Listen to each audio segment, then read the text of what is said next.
Ya, baik, makasih Pak Yadi. Eh, juga terima kasih Bapak Ibu sekalian yang sudah menyampaikan pertanyaan. Ini bukan cukup banyak Pak Yadi, ini banyak banget pertanyaannya, bukan cukup banyak.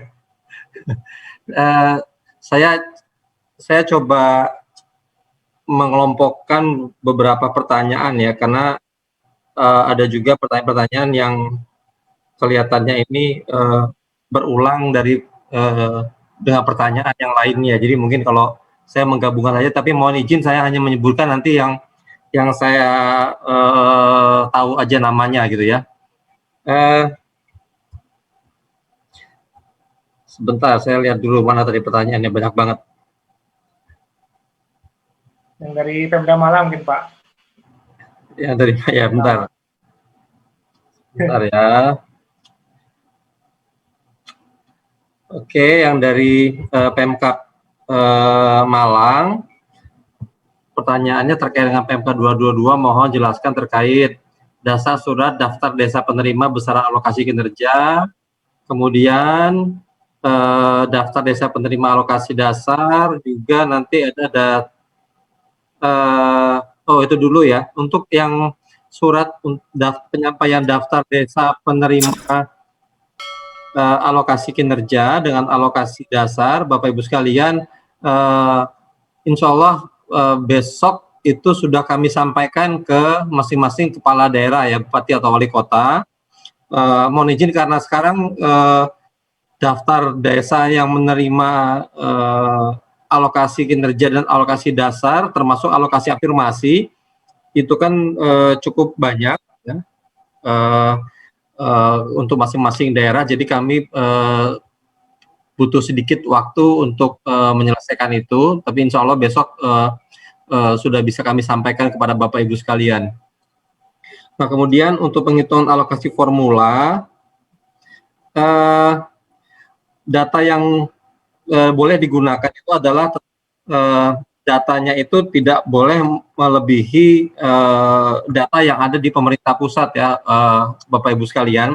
Jadi misalnya seperti data jumlah penduduk miskin, tetap secara agregat totalnya itu jumlah penduduk miskin di setiap kabupaten kota, setiap desa, secara akumulatif dia tetap harus jumlahnya sama dengan jumlah penduduk miskin yang ada di kabupaten kota. Jadi tidak serta-merta karena pemerintah daerah diberikan diskresi untuk menentukan melakukan penyesuaian data jumlah penduduk miskin, kemudian nanti jumlah angkanya jadi tidak terkendali, bahkan bisa melebihi jumlah dari penduduk miskin di kabupaten itu atau kota itu sendiri. Jadi tetap disesuaikannya Bapak Ibu yang dari Kabupaten Malang, angka jumlah datanya tetap harus tidak boleh melebihi apa yang sudah diatur di dalam PMK ini atau di dalam Perpres 113.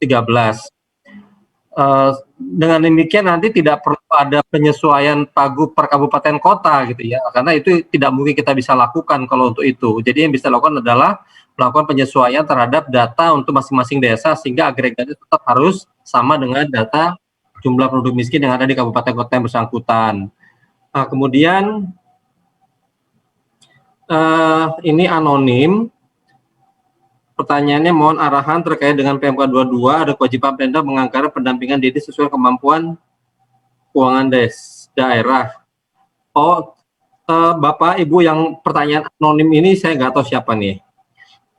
Sebenarnya yang kita maksudkan itu bukan untuk mendanai kegiatan ya, bukan untuk mendanai kegiatan, tetapi untuk melakukan pendampingan atau asistensi terhadap pelaksanaan penggunaan dana desa atau belanja dana desa yang dilakukan oleh pemerintah desa. Jadi bukan kegiatan yang ada di kabupaten kota, ya. Jadi ini tidak bisa dijadikan sebagai tugas pembantuan. Ini tetap menjadi kegiatannya pemerintah desa. Dan asistensi pelaksanaannya itu bisa diberikan oleh pemerintah daerah. Jelas ya. Jadi jangan dianggap ini menjadi tugas pembantuan. Kemudian ini Ibu atau Bapak Asri dari Pasaman Barat. Untuk tahun 2021 dimungkinkan tidak dana yang kurang saldo dipotong pada tahun 2000 dipotong untuk 2021 dimungkinkan tidak dana yang kurang salur atau dipotong pada tahap 3. Ini maksud pertanyaannya gimana ya? Dana yang kurang salur atau dipotong pada tahap 3 2020. Nanti coba kalau ada ini ya, tolong siapa nih, Bapak Ibu Asri dari Pasaman Barat itu pertanyaannya tolong diperjelas, jadi saya nggak bisa nangkep ini. Pak Yadi bisa nangkep nggak ini pertanyaannya apa ya? Kemudian sanksi bagi daerah atau desa yang tidak menyetorkan sisa dana desa setelah hasil rekon ke kas negara dengan alasan dana tersebut sudah masuk dalam pemotongan. Pertanyaannya apa ini ya? Nanti saya ulang lagi ya, saya belum menangkap pertanyaannya apa ini sebenarnya. Kemudian Umar Dhani dari DPMD Indramayu, waktu penyaluran tahap 1 dan tahap 3 diatur dalam pasal berapa di PMK 222. Nanti dicek aja ya Pak Umar Dhani ya di PMK 222 ya. Jadi sekalian Bapak jadi baca juga tuh nanti PMK-nya. Jadi bisa tahu itu. Kemudian dari Ibu Aminarti, dari mana acuan nilai skor kinerja yang telah dikirim ke kabupaten kota? Tadi sudah saya sampaikan ya Bu Aminarti ya, untuk skor untuk alokasi kinerja itu kita menggunakan ada 4 indikator ya. Yang pertama itu untuk pengelolaan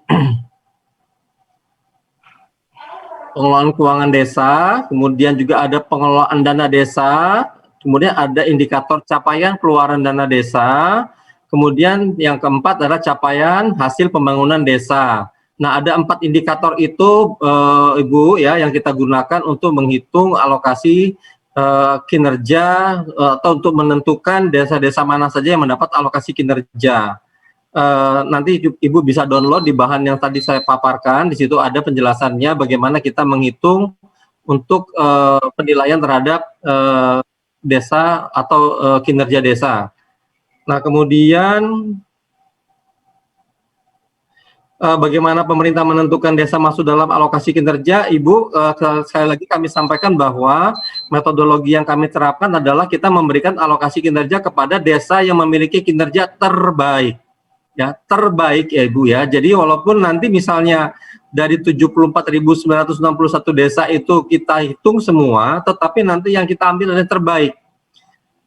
Nah, terbaik itu jumlahnya adalah sekitar 10% dari total desa Ibu Bapak ya, Bu Aminarti ya. Jadi jumlahnya itu hanya kita ambil 10% dari total jumlah desa yang ada di Indonesia. Nah, kemudian untuk pembagian kepada masing-masing kabupaten kotanya, itu nanti ada persentasenya berdasarkan jumlah desa yang ada di kabupaten kota yang bersangkutan. Jadi kalau range-nya itu dari 9 sampai 11%. Jadi kalau misalnya nanti semakin banyak jumlah desanya di satu kabupaten atau kota, maka nanti persentase desa penerima akannya semakin rendah, 9%. Kemudian untuk yang medium itu 10% dan yang paling sedikit itu nanti adalah 11%. Itu kira-kira dasar untuk menentukan desa-desa mana saja yang masuk di dalam daftar penerima alokasi kinerja. Nah, kemudian dari Pak Subiantoro, DP3 Akap BPMD Gunung Kidul, untuk KPM apakah harus sama dengan sama binding selama 12 bulan? Tidak Bapak, Pak Subiantoro. Jadi untuk KPM itu tidak harus sama selama 12 bulan ya, karena bisa saja nanti di tengah-tengah perjalanan, misalnya di bulan kedua atau di bulan keempat misalnya ya, atau di bulan ketiga, itu ternyata nanti data yang disampaikan pada saat perekaman pertama itu jumlah KPM-nya lebih sedikit misalnya ya, itu bisa berubah, tapi artinya si penerima manfaat BLT tadi dia tetap KPM-nya sama, tetapi jumlahnya bisa berkurang. Alasan berkurang itu bisa bermacam-macam, bisa karena misalnya dia ternyata sudah di-cover oleh bantuan sosial dari pemerintah pusat, misalnya gitu ya. Atau misalnya kemarin waktu di tahun 2020, status yang bersangkutan itu sebagai tenaga kerja terdampak COVID misalnya. Nah, di tahun 2021 ternyata yang bersangkutan sudah bisa beraktivitas kembali atau bekerja kembali sehingga dia bisa keluar dari list atau daftar KPM penerima BLT Desa. Kemudian untuk pasal 39 itu disebutkan bahwa pemerintah desa wajib menganggarkan BLT, itu artinya bahwa pelaksanaan BLT Desa di tahun 2021 itu bersifat wajib, Bapak Ibu sekalian ya, Pak Subiantoro ya. Tetapi di dalam prakteknya, faktanya nanti ternyata ada desa yang tidak terdapat KPM-nya ya, tidak terdapat calon KPM penerima manfaat ya. Maka desa yang bersangkutan itu dia bukan tidak mau melaksanakan, tapi tidak bisa melaksanakan. Ya. Oleh karena itu, di dalam PMK kita atur untuk desa yang tidak memiliki calon KPM yang memenuhi kriteria, maka kondisi tersebut dinyatakan dengan peraturan kepala desa yang merupakan hasil musyawarah desa.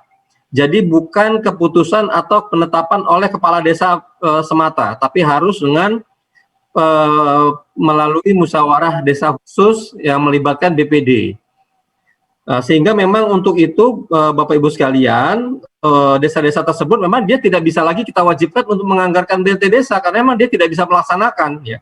Bukan tidak mau melaksanakan tapi tidak bisa melaksanakan. Kemudian dari Pak Budi dari Babel, maksud kelompok desa pada Desil 8910 itu begini Bapak. Jadi untuk alokasi afirmasi ya, alokasi afirmasi kepada desa tertinggal, desa sangat tertinggal, yang kita ambil adalah desa tertinggal, desa sangat tertinggal yang memiliki jumlah penduduk miskin tertinggi. Ya, jumlah penduduk miskin tertinggi atau terbanyak. Bagaimana cara kita mendapatkan data atau daftar desa yang mendapatkan jumlah penduduknya miskinnya tertinggi? Itu kita melakukan ranking terhadap seluruh desa tertinggal dan desa sangat tertinggal ya, berdasarkan jumlah penduduk miskinnya. Nah, pengelompokan itu yang kita sebut dengan desil. Nah, desa-desa yang masuk di dalam desil 8910 itu adalah desa-desa yang nanti akan mendapatkan alokasi afirmasi. Karena otomatis desil 8910 adalah desil yang isinya adalah desa-desa dengan jumlah penduduk miskin tertinggi. Kira-kira seperti itu ya Pak Budi ya. Kemudian yang ke-8, ini pertanyaan dari anonim. Ada kasus penyelewengan dana desa oleh aparat di desa. Bagaimana perlindungan hukum terhadap Pemda dan KPPN sebagai penyalur dana desa? Bapak, kalau kasusnya itu di aparat desa, apa yang harus dilindungi untuk Pemda dan KPPN? Karena memang harusnya kita tidak terlibat di dalam kasus penyelewengan itu. Yang terlibat adalah kepala desa atau aparat desanya. Sehingga memang tidak ada perlindungan hukum yang diberikan oleh PMK 222 kepada Pemda dan KPPN. Kemudian desa mandiri 2 tahap, iya betul Bapak. Jadi nanti ya Bapak Ibu, nanti desa yang mendapat reward penyaluran dana desa sebanyak 2 tahap itu hanya desa-desa yang statusnya mandiri. Jadi untuk desa yang maju, berkembang atau tertinggal, sangat tertinggal, ya mohon maaf salur tetap 3 tahap. Jadi yang mendapat reward hanya desa yang statusnya mandiri saja. Nah itu bisa kita lihat di data IDM, data status desa itu ya Bapak Ibu sekalian. Kemudian pada pasal 39 tertulis penerima bantuan sosial pemerintah lainnya. Apakah BSU, BPJS, BPUM termasuk bansos pemerintah lainnya? Bukan. Bapak Ibu sekalian ingat ya, yang disebut dengan bansos itu adalah bantuan-bantuan yang diberikan oleh pemerintah dalam rangka untuk penanganan COVID. Jadi seperti dicontohkan misalnya ada BST, bantuan sosial tunai, ada kartu sembako, ada PKH, itu semua kita sebut dengan bantuan sosial dari pemerintah. Dan pemerintah ini adalah pemerintah pusat ya Bapak Ibu sekalian ya, bukan pemerintah daerah. Nah kemudian penetapan desa yang memperoleh AK banyak tidak sesuai. Kenapa tidak diserahkan kepada kabupaten saja? Ya oke, nanti tahun depan kita pikirkan. Kita coba nanti kita serahkan kepada kabupaten kota untuk melakukan penilaian untuk desa penerima alokasi kinerja. Tetapi yang pasti kami tidak akan bisa menyerahkan semua kepada pemerintah kabupaten kota untuk penilaian kinerja desa. Kenapa? Karena kita memiliki 74.960 desa yang karakteristiknya itu masing-masing pemerintah kabupaten kota pun berbeda, sehingga kita harus ada standar atau pedoman yang sama untuk melakukan itu. Kami tidak menginginkan nanti bapak-bapak, ibu-ibu di pemerintah desa, pemerintah daerah melakukan penilaian kinerja desa itu berdasarkan data-data yang kualitatif, ya. Kami tidak menginginkan itu karena kita ingin supaya kita bisa benar-benar mengukur kinerja itu dari sisi melihat output dan outcomes-nya apa yang sudah dilakukan oleh pemerintah desa. Tapi kami sepakat nanti mungkin kita akan sharing, ya, porsi untuk penghitungan alokasi, penilaian alokasi kinerja itu nanti bisa kita kombinasikan antara penilaian dari pemerintah pusat, dalam hal ini Kementerian Keuangan, dan pemerintah daerah bersangkutan dengan standar yang sama tentunya, ya. Nah, kemudian ada juga pertanyaan, bagi desa yang tidak membayar BLT di triwulan 3 karena sudah dibayar oleh Kemensos, apa saran yang disampaikan oleh untuk penyalur dari tahap 3 tablo 2021. Bapak Ibu sekalian, untuk daerah desa-desa yang sudah melaksanakan BLT desa tetapi tidak bisa penuh sampai 9 bulan, tadi sudah saya sampaikan bahwa di tahap 2, penyaluran tahap 2 di 2021 nanti pemerintah desa yang bersangkutan harus menyertakan peraturan kepala desa yang menyertakan alasan kenapa tidak bisa melaksanakan BLT desa selama 9 bulan. Itu yang menjadi dasar nanti apakah desa yang bersangkutan akan dipinalti dengan pemotongan 50% atau tidak di penyaluran dari tahap 2 di tahun 2021. Mungkin itu Pak Yadi yang sudah terekam dari daftar pertanyaan yang disampaikan. Mungkin ada yang terlupa atau yang terlewat, mohon maaf, nanti bisa kami tambahkan kembali. Terima kasih atas kesempatannya untuk mengklarifikasi. Saya kembalikan Pak Yadi, terima kasih. Baik Pak Aris, terima kasih banyak. Pertanyaannya untuk Pak Aris paling banyak nih Pak pertanyaannya. Ini Pak, ada satu pertanyaan yang terlupa kelihatannya Pak, tadi yang mengenai alokasi formula Pak yang dari Pemda Kabupaten Malang. Untuk bentuk formula Pak. Ini apakah ya Pak, ini apakah boleh menggunakan data mutakhir yang dimiliki oleh Bupati Pak? Oh ya, tadi sudah saya jawab itu. Jadi begini, tetap boleh silakan menggunakan data mutakhir yang ada di pemerintah kabupaten kota bersangkutan, tetapi prinsipnya secara agregat atau total per kabupaten kotanya data itu tidak boleh lebih, ya. Misalnya jumlah penduduk misalnya. Ya, tetap nanti kalau misalnya di kabupaten itu ada 100 jumlah penduduk miskin, itu yang bisa dilakukan adalah breakdown-nya per desanya gitu ya, tapi tetap nanti totalnya tidak boleh lebih dari 100 penduduk miskin tadi ya untuk total per kabupaten kotanya. Kira-kira demikian Pak Yadi. Baik, terima kasih Pak. Oke. Berikutnya pertanyaan untuk Bu Farida dari Kemendagri, ini ada 4 pertanyaan. Pertanyaan pertama dari Pak Karmadi dari Sinulwe. Bagaimana jika peraturan Bupati tentang tata cara pembagian dan penetapan rincian DD dan Perdes tentang APBDes diterbitkan mendahului pengesahan APBK? Berikutnya dari Pak Julkifli, cuma tidak ada dari mana asalnya. Beliau menanyakan bagaimana perlakuan sisa dana desa tahun 2020. Apakah dianggarkan di APBDes Induk atau di APBDes Perubahan? Yang ketiga, jika kepala desa yang lama terjerat kasus hukum, sedangkan di akhir 2020 pemilihan kades dilakukan dan sudah dilantik, apakah desa tetap disanksi? Berikutnya yang terakhir, yang keempat, ini anonim, menanyakan mengenai siapa yang mengaudit laporan dana desa dibuat oleh desa. Pertanyaan berikutnya, apa yang harus dilakukan apabila APBD setelah ditetapkan sebelum adanya PMK 2022? Terus pertanyaan berikutnya, berapa batas minimal alokasi anggaran untuk PKTD?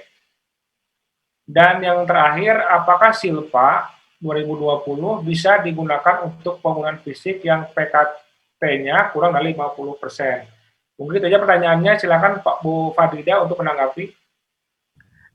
Baik, terima kasih Pak Yadi atas apa yang telah disampaikan. Mungkin di sini ada hal-hal yang menjadi ranahnya Pak Aris untuk lebih diperjelas. Yang ketiga mungkin ya, Bu. Ya, dan ada yang dari Pak Winarno juga sebenarnya ada kecampur. Baik, bagaimana jika peraturan Bupati tentang tata cara pembagian penetapan perincian DD dan Perdes tentang APBDes 2021 diterbitkan mendahului pengesahan APBK, maksudnya APBDes ya. Jadi kalau seandainya ini mendahului diterbitkan pengesahan, mohon maaf saya sementara sedang di dalam perjalanan jadi agak goyang-goyang. Peraturan Bupati tentang tata cara pembagian penetapan dan Perdes tentang APBD diterbitkan mendahului pengesahan APBK. Diterbitkan mendahului pengesahan APBK. Maksudnya yang mendahului itu peraturan Bupati ya. Kalau peraturan Bupati mendahului ya tentu itu menjadi rujukan hukum bagi penyusunan APBK tersebut. Ini apa bedanya APBK dengan APBD maksudnya? APBK ini maksudnya kabupaten atau daerah? Kabupaten katanya Bu ini Bu. Ya, ini kabupaten ini katanya kabupaten.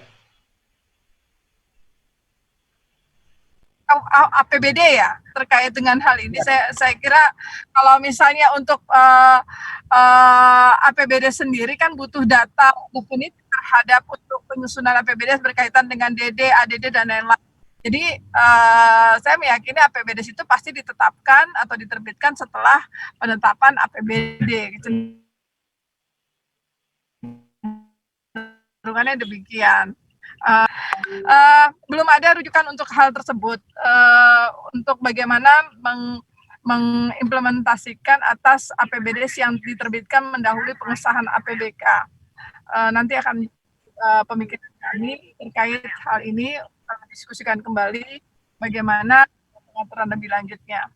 Kemudian terkait dengan perlakuan sisa dana desa 2020, apakah dianggarkan APBD induk atau di perubahan? Jadi sisa dana desa 2020 tentunya kita ketahui pada ditutupnya buku kas umum dan kemudian disusunnya laporan pelaksanaan APBD desa tahun tersebut. Nah, anggaran ini akan terbangun pada silpa sebagai silpa lanjutan. Ada dua hal yang dimungkinkan. Apakah ini menjadi silpa lanjutan atau silpa dalam artian sesungguhnya sisa lebih perhitungan anggaran. Kalau dia masuk sebagai sisa lebih perhitungan anggaran, maka penggunaan anggaran tersebut tentu menyesuaikan atas perubahan APBD desa 2021. Tapi kalau dia menjadi silpa lanjutan, artinya ada kegiatan yang belum selesai dilaksanakan dan akan dilaksanakan lebih lanjut, maka mekanismenya menggunakan DPAL, kemudian perubahan perkades penjabaran APBDes, kemudian silahkan dilaksanakan. Tentunya dengan telah ditetapkannya APBD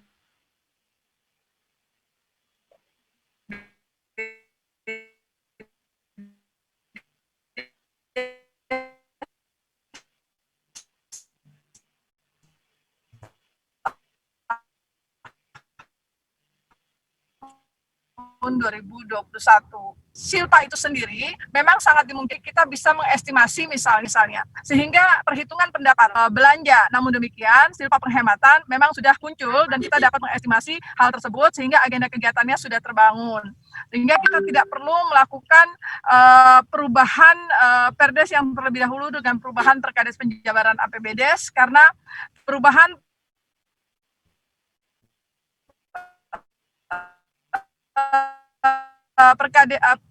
perubah masuk di dalam agenda kegiatan untuk melakukan perubahan Perdes APBDes. Kemudian yang berikut adalah terkait dengan jika kepala desa yang lama terjerat kasus hukum sedangkan akhir 2020 pilkada ini ranahnya Pak Aris ini, apakah terkait sanksi ini bagaimana kelanjutannya?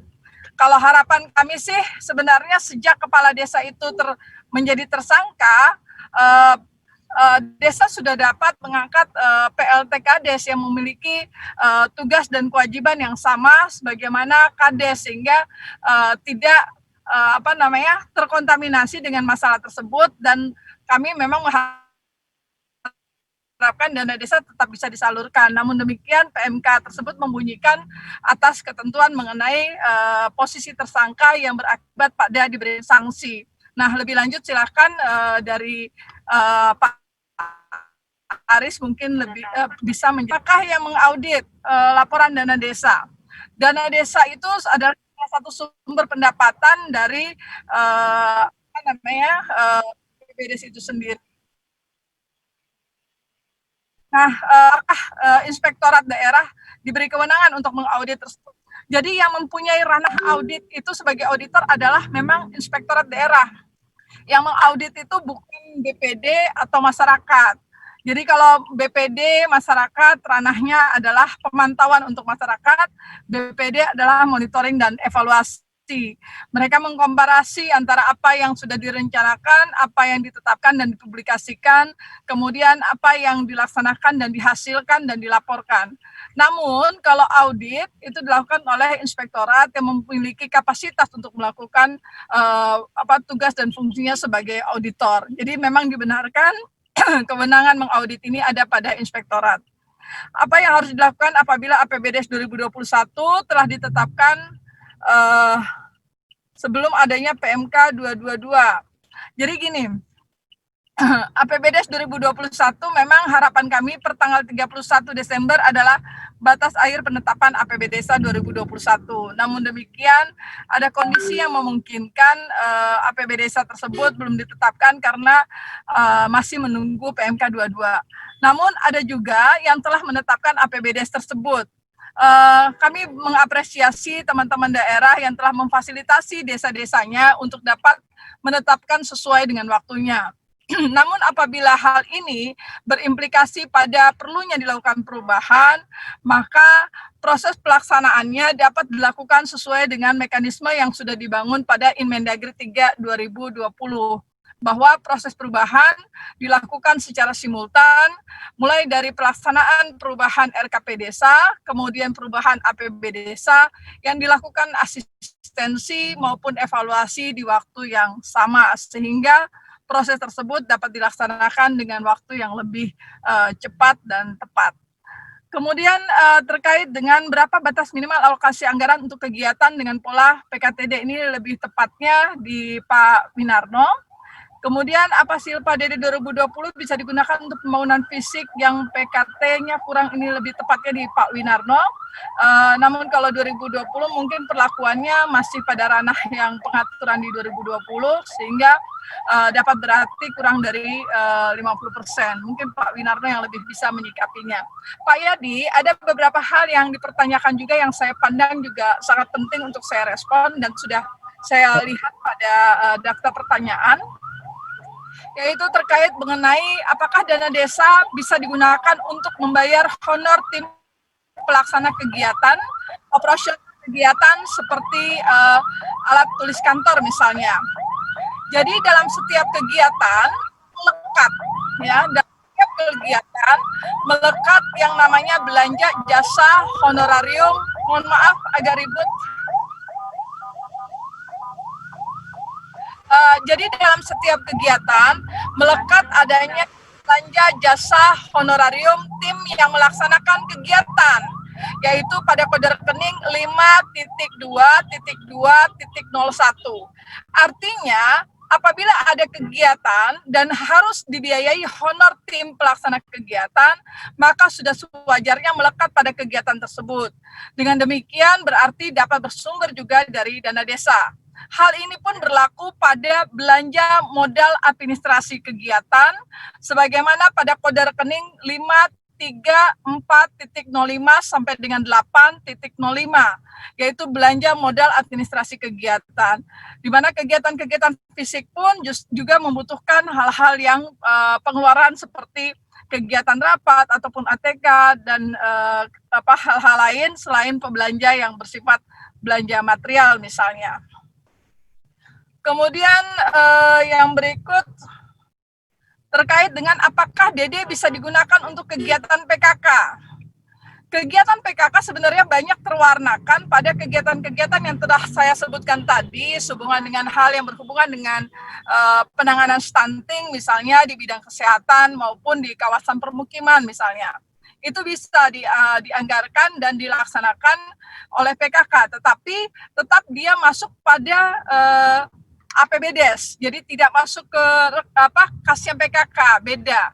Nah, dengan demikian PKK memang perlu lebih proaktif mengaktifkan hal-hal yang menjadi kebutuhan kegiatannya dan dibawa pada saat menyusun RKP desa dan dapat terlibat aktif sebagai tim pelaksana kegiatan.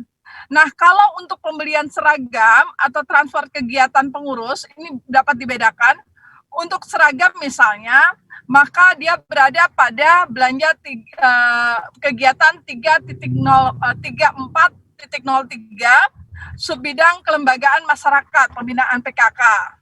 Nah, lain halnya dengan transport kegiatan pengurus, dia akan melekat pada kegiatan-kegiatan yang berhubungan dengan aktivitas kegiatan pada bidang maupun subbidang dan kegiatan yang sudah terakomodir pada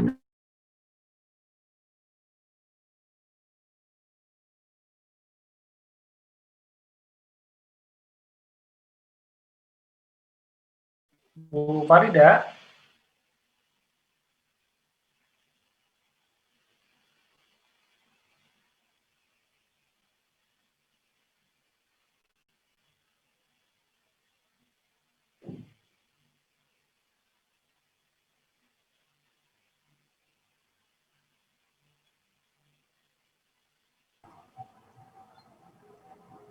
Mungkin dilanjut ke yang selanjutnya Pak Yadi.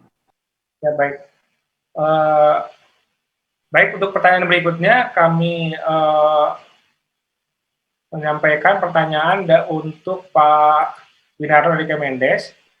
Ada pertanyaan yang tadi terusan dari Kemendagri yang mungkin pertanyaannya keliru ke menanyakan mestinya ke Kemendes, yaitu mengenai berapakah batas minimal alokasi anggaran untuk kegiatan PKTD dan apakah silpa bisa digunakan untuk pembangunan fisik yang PKTD-nya kurang dari 50%. Terus berikutnya ada pertanyaan dari DPMD Ngawi, apakah dana desa bisa digunakan untuk 2021 ini bisa digunakan untuk pembangunan desa dan infrastruktur kegiatan fisik. Berikutnya dari DPMK Kabupaten Waikanan, kriteria apa yang bisa digunakan untuk menentukan masyarakat miskin sebagai KPM penerima BLT desa? Dan bisakah tim relawan aman COVID diberikan insentif melalui dana desa? Nah, berikutnya dari Pak Alan DPMD Kabupaten Lahat, apakah bisa menganggarkan kegiatan selain prioritas dana desa? Karena berdasarkan PMK 22 membolehkan, tapi berdasarkan Permendes lampiran halaman 29 tidak boleh. Terus untuk yang pertanyaan yang keempat dari Pak Cahyo DPMD Boyolali, untuk menentukan KPM BLT desa di SE Kemendes ada juknis yang mengatur tentang penentuan KPM BLT desa, tapi di SID tidak ada. Nah, bagaimana teknis penentuan KPM-nya? Untuk yang anonim tadi sudah dijawab sama Bu Farida, jadi mungkin Pak Winarno bisa menjawab pertanyaan dari Ngawi, Waikanan, Lahat, dan Boyolali. Kepada Pak Winarno, silakan Pak. Baik, terima kasih Pak Yadi. Terkait dengan beberapa pertanyaan yang luar biasa sudah disampaikan kepada Bapak Ibu narasumber, kami coba untuk menanggapi satu persatu yang tentunya berkaitan dengan Kementerian Desa. Yang pertama yang tadi ditujukan oleh Ibu Farida terkait dengan kegiatan PKTD dengan HOK 50%, di atas 50%. Nah, di sini jenis-jenis kegiatannya adalah kegiatan yang diutamakan misalnya untuk kegiatan-kegiatan seperti misalnya pembersihan saluran air atau mungkin untuk kegiatan-kegiatan yang lain dalam rangka misalnya untuk pencegahan dan penanganan COVID. Nah, di sini kegiatan PKTD ini tidak dianjurkan untuk kegiatan-kegiatan yang sifatnya misalnya konstruksi atau yang memerlukan jenis pembangunan fisik yang memerlukan kualitas. Tetapi di sini adalah kegiatan-kegiatan yang sifatnya adalah untuk dalam rangka pencegahan dan penanganan COVID, misalnya tadi seperti pembersihan saluran air atau kemudian untuk kegiatan-kegiatan lain, misalnya untuk kegiatan dalam rangka misalnya untuk mengatasi misalnya untuk mengatasi kebutuhan pangan di desa. misalnya dalam rangka percepatan itu, misalnya dibuat kelompok-kelompok, kemudian membuat jenis-jenis tanaman, kemudian bisa kemudian mereka bekerja dan kemudian misalnya sejenis sayur-sayuran yang kemudian cepat bisa mengatasi ketahanan pangan misalnya. Seperti itu yang kegiatan-kegiatan PKTD yang kita harapkan dan tidak memerlukan jasa konstruksi. Nah, saya kira itu. Kemudian tujuannya atau sasarannya dulu. Sasarannya adalah kita harapkan dari warga masyarakat yang tidak mendapatkan BLT dana desa misalnya. Sehingga yang tidak tercover itu kemudian bisa ikut serta dalam kegiatan PKTD. Nah, kemudian tujuan kegiatan PKTD ini adalah dalam rangka misalnya untuk bagaimana masyarakat yang ikut serta ini kemudian bisa mendapatkan upah yang kemudian bisa mengangkat atau memulihkan ekonominya masyarakatnya itu. Atau walaupun untuk mengatasi kemiskinan walaupun sifatnya sementara. Nah, itu yang kita harapkan untuk kegiatan-kegiatan PKTD dan diharapkan HOK-nya itu bisa 50% ke atas. Jadi hasil upahnya itu bisa dinikmati oleh masyarakat yang ikut serta dalam PKTD. Saya kira demikian untuk yang PKTD. Kemudian yang kedua adalah terkait dengan ini beberapa pertanyaan ini kami rangkum terkait dengan penetapan KPM sesuai dengan SE nomor 17 tahun 2020 yaitu SE Menteri Desa.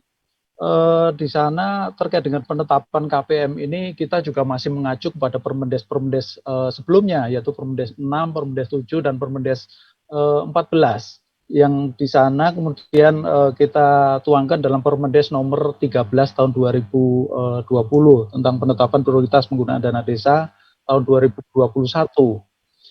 Nah, di sana tetap dituangkan misalnya untuk penetapan KPM, ini dasarnya adalah warga yang terdampak COVID-19 yang pertama. Yang kedua adalah warga masyarakat yang anggota keluarganya terkena penyakit kronis. Yang ketiga adalah warga masyarakat yang tidak masuk dalam DTKS atau yang non-DTKS, sehingga itu kemudian harus mendapatkan BLT dana desa.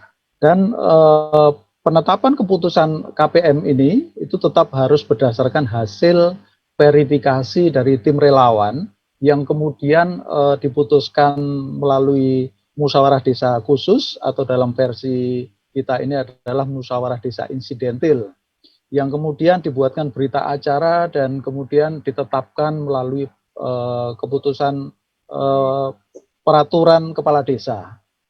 Nah, saya kira itu untuk penetapan KPM. Sehingga di tahun 2021 ini penetapan KPM itu di awal Januari kita harapkan sudah ada penetapan KPM sehingga mulai Januari sudah bisa mendapatkan BLT dana desa. Saya kira itu terkait dengan penetapan KPM. Kemudian terkait dengan prioritas penggunaan dana desa yang digunakan untuk infrastruktur fisik. Nah, ketika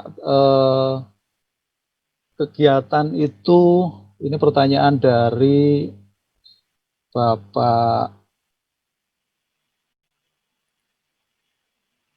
siapa ini tadi ya? Dari DPR Ngawi, Pak, ya? Ngawi kalau tidak salah ini tadi. Ya.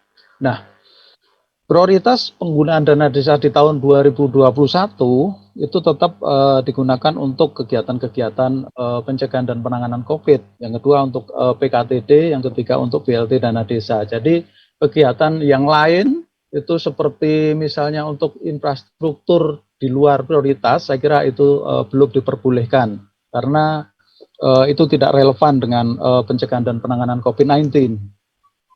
Kemudian lagi untuk kegiatan-kegiatan lain, untuk kegiatan prioritas penggunaan dana desa digunakan untuk pembelian seragam PKK dan untuk transport kegiatan PKK itu tadi saya kira itu tidak prioritas. Kemudian lagi terkait dengan kegiatan lain seperti misalnya untuk program Joko Tonggo. Ini program Joko Tonggo ini seperti apa ini? Kemudian juga untuk pembelian APD untuk pemakaman atau kasus pemakaman COVID-19. Nah, kalau memang ini masih kegiatan yang sesuai dengan kewenangan desa, silahkan desa bisa menggunakan dana desanya untuk pembelian APD dalam rangka mencegah penularan COVID-19 ini, misalnya untuk pembelian APD bagi warga masyarakat yang misalnya menangani pemakaman kasus COVID-19. Saya kira itu masih relevan. Kemudian kegiatan yang lain adalah, saya kira sudah banyak yang terjawab oleh Bapak Ibu narasumber yang lain. Untuk program Joko Tonggo ini kami yang masih belum memahaminya, apakah ini untuk program keamanan atau siskampling, atau untuk kegiatan tim relawan yang misalnya untuk mengantisipasi warga masyarakat di luar desa yang masuk ke desa, sehingga itu perlu dijaga dan kemudian perlu didata sehingga tidak menularkan penyakit COVID-19 ini. Saya kira itu masih bisa relevan untuk didanai dengan dana desa kalau memang kegiatannya seperti itu. Saya kira sudah banyak terjawab terkait dengan kegiatan prioritas penggunaan dana desa yang di luar dari prioritas penggunaan dana desa tahun 2021. Saya kira demikian Pak Yadi, jawaban kami terkait dengan pertanyaan-pertanyaan dari Bapak dan Ibu sekalian. Waktu kami kembalikan. Ya, baik, terima kasih Pak Widarno atas tanggapan pertanyaan dari para peserta. Berikutnya terakhir ada pertanyaan untuk Pak Irfan dari Ditjen Perbendaharaan. Pertanyaan pertama dari Pak Yuli, BPKD Pangandaran, mengenai sisa saldo di rekening kas desa akibat efisiensi. Apakah bisa dianggarkan kembali di APBD 2001? Berikutnya dari KPPN menanyakan mengenai perlakuan terhadap sisa RKD yang belum disetor oleh desa. Terus juga dari Pak Subiantoro PMD Gresik, GK ini, dalam PMK 22 penyaluran DD dalam 3 tahap ataupun 2 tahap desa mandiri. Bagaimana mekanisme untuk BLT DD dan non BLT BLT. Tadi sebenarnya sudah dibahas tadi di paparan Pak Irfan. Berikutnya yang keempat dari anonim menanyakan mengenai adanya penyelewengan dana desa oleh aparat desa.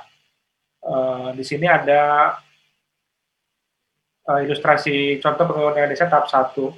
Nah, yang terakhir lagi ada pertanyaan dari Ciamis mengenai Pemda bertanggung jawab atas dokumen penyaluran dana desa. Nah, untuk pertanggungjawabannya itu sampai tahap mana penilaian dari Pemda menguji kebenaran dari dokumen tersebut. Mungkin itu aja pertanyaannya, Pak Irfan bisa ditanggapi. Silakan Pak Irfan. Ya, terima kasih. Pertama dari Bu Yuri ya, dari BPKD Pangandaran, jika terdapat sisa saldo dana desa tahun anggaran 2020 yang nantinya masih dipergunakan pada tahun 2021 itu kan harus dianggarkan di APBDes tahun 2021.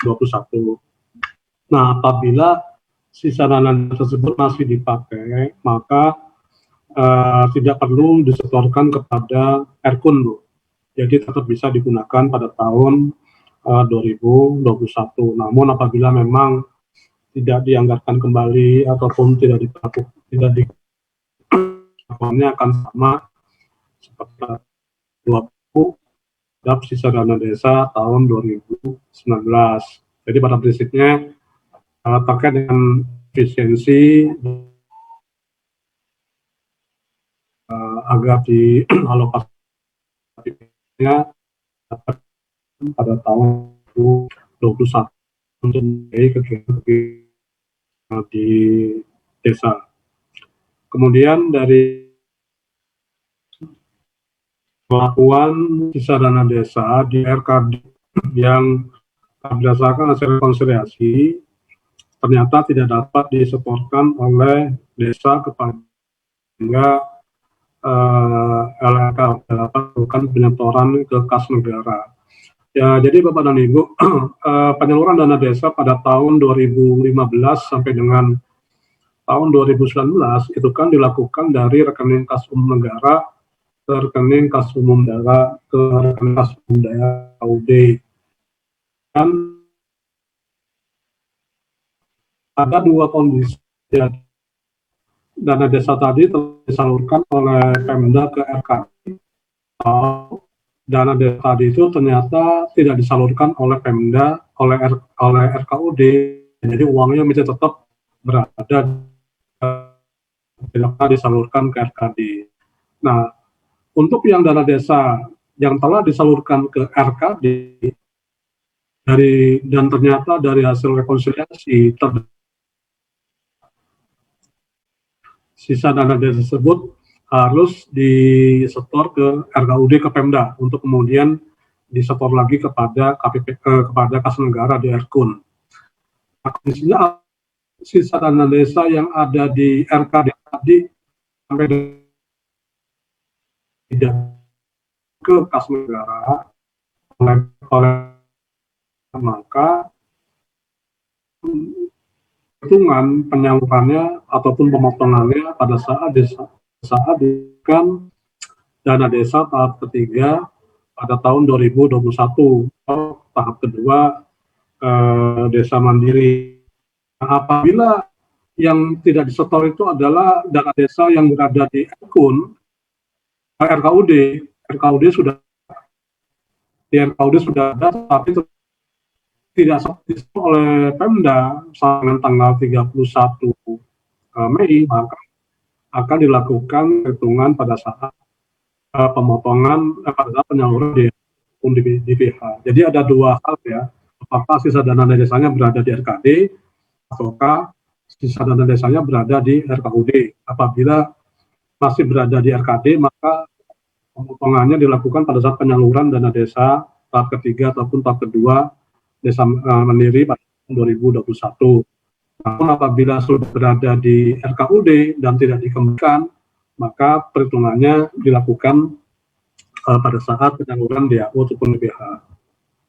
Nah, kemudian saya loncat dulu nih ke yang keempat.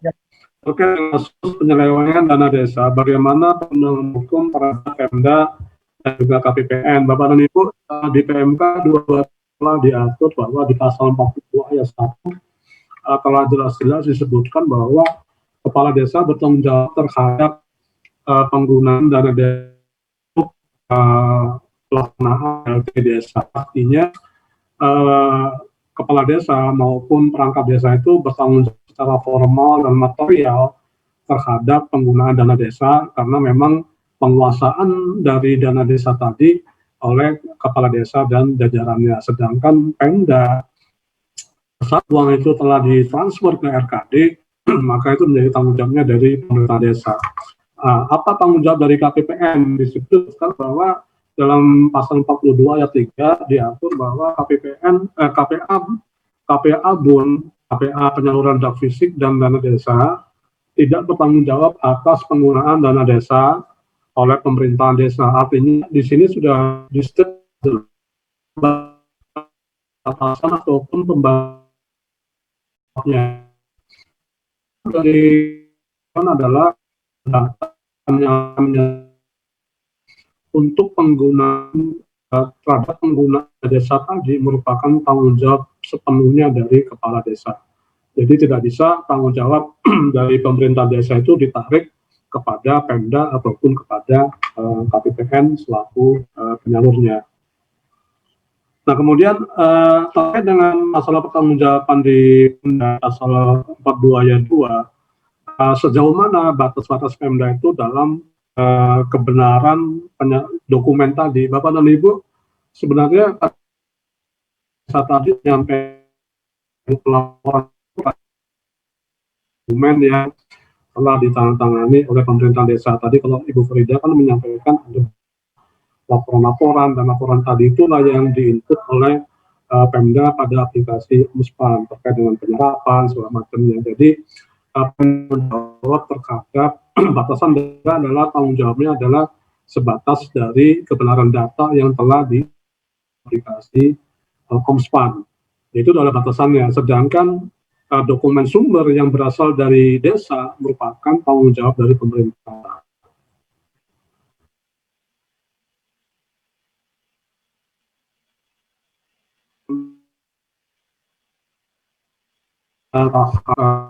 Pertama, jadi saya akan share kembali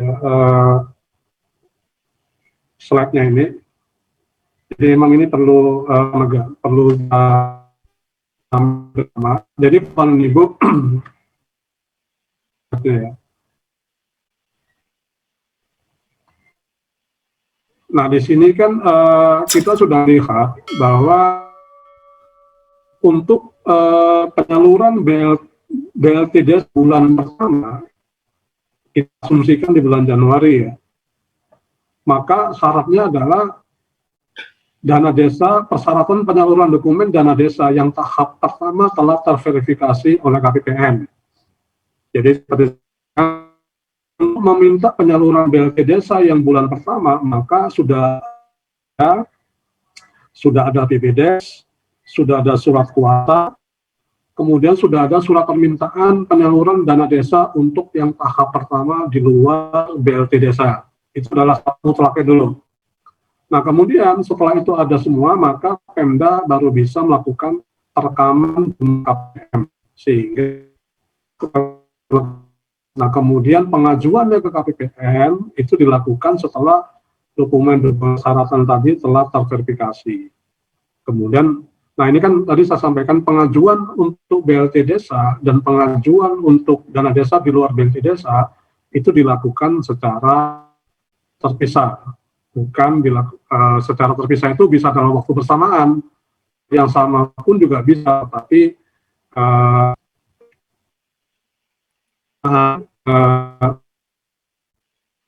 bisa dalam KPN, bisa dalam waktu ataupun hari yang sama.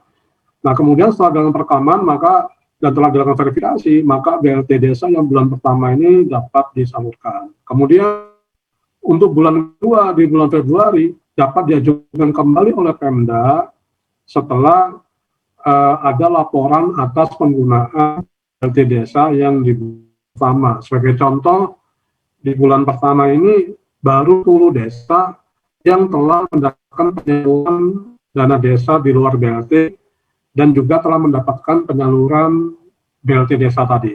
Nah kemudian di bulan kedua ternyata dari 10 desa tadi hanya 5 yang mengajukan kembali, mengajukan terlebih dahulu ya. Maka yang 5 tadi dapat diproses untuk bulan keduanya, kemudian sisanya yang dapat menyusul. Demikian seterusnya. Nah, Bapak dan Ibu, kalau kita lihat tadi di slide yang di depan,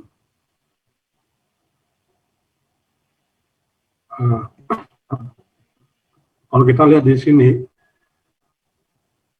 kita sampaikan bahwa total penyaluran BLT pertama itu adalah 40% dari total Pagudipa, yang di dalamnya termasuk penyaluran BLT untuk kebutuhan bulan Januari sampai dengan bulan Mei. Kemudian di tahap kedua itu adalah 40% untuk yang di dalamnya termasuk kebutuhan BLT desa untuk bulan Juni dan bulan sampai dengan bulan Oktober. Nah, pertanyaannya adalah di sini diatur bahwa penyaluran BLT desa untuk tahap kedua itu paling cepat pada bulan Maret. Artinya, walaupun BLT desa bulan Mei, bulan Juni baru disalurkan pada bulan Juni, pada bulan ke-6 misalkan atau on time, maka untuk yang dana desa di luar BLT desa dapat diminta oleh Pemda pada bulan Maret tanpa perlu menunggu di bulan ke-6. Atau sebaliknya, karena salah satu ada penyerapan dan capaian output dari penggunaan dana desa non-BLT di tahap pertama. Ternyata belum penyerapannya yang ini, yang huruf A ini, yang di tahap pertama ini belum sampai 50%, kemudian capaian outputnya belum sampai dengan 35%, sampai pada bulan Juni, belum sampai persyaratan belum terpenuhi. Maka BLT desanya tetap bisa salur. Jadi BLT Desa untuk yang bulan Juni sampai dengan bulan Oktober, kemudian BLT Desa untuk bulan sampai dengan bulan Desember itu syaratnya tidak terpengaruh dengan huruf A tahap kedua ataupun huruf A pada tahap kedua. Dia tetap bisa salur pada bulan Juni atau pada bulan November, walaupun BLT Desa ininya belum salur Juni tadi. Nah, kemudian terkait dengan perhitungan, tadi telah saya jelaskan di depan kan ya,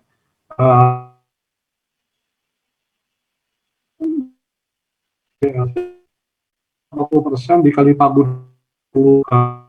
desa terlebih dahulu, kemudian dikurangi dengan kebutuhan BLT selama bulan.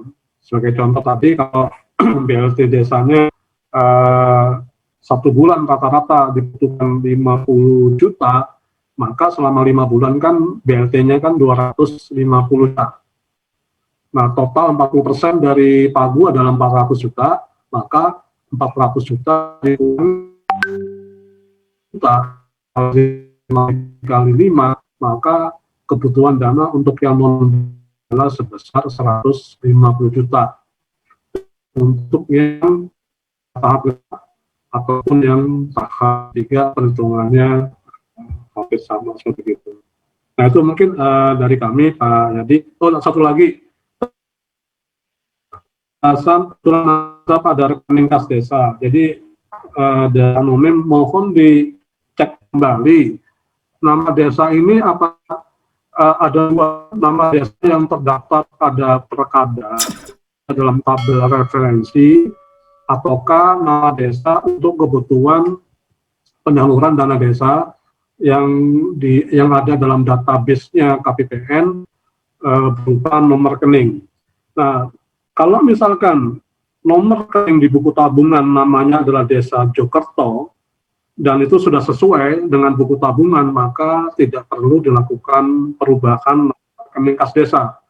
Jadi misalkan di peraturan bupati ataupun di tabel referensi Omspan namanya adalah Joketro, sudah sama, sudah layak salur. Namun di buku tabungannya namanya Jokerto, dan itu terdaftar di KPPN namanya Jokerto juga. Nah, sepanjang buku tabungan tadi, rekening tadi, nama rekeningnya sudah sama dengan data kami di KPPN, maka tidak perlu dilakukan perbaikan nama desa, karena perbaikan nama desa itu kan yang menyangkut rekening itu harus dilakukan perbaikan di buku rekening tabungannya dulu. Nah, untuk kepastiannya, tolong dikoordinasikan dengan KPPN mitra kerjanya untuk dilakukan penelitian. Apabila memang nama rekening sesuai dengan data kami, sebenarnya tidak perlu dilakukan perbaikan rekening tadi. Oke, terima kasih. Baik, terima kasih Pak Irfan atas penjelasannya yang sangat gamblang dan sangat detail ya. Tadi bisa menjawab pertanyaan dari para peserta, baik dari Pemda maupun KPPN. Bapak Ibu-Ibu, mengingat waktu yang kita melewati batas waktu dari rencana dari jam 4.30, sekarang udah jam 5, hampir jam 5.20 Bapak Ibu ya. Mengingat waktu yang sudah mendekati maghrib, ini acara perlu kita segera akhiri, karena mungkin Bapak Ibu juga perlu beraktivitas yang lain, dan juga kita perlu segera mengakhiri acara ini. Mungkin saya tidak menyimpulkan hasil lewat sosialisasi ini, namun sosialisasi ini kami berharap Bapak Ibu dapat memahami bagaimana isi PMK 222 tahun 2020, sehingga Bapak Ibu bisa membantu desa dalam melaksanakan pengolahan dana desa. Baik, kami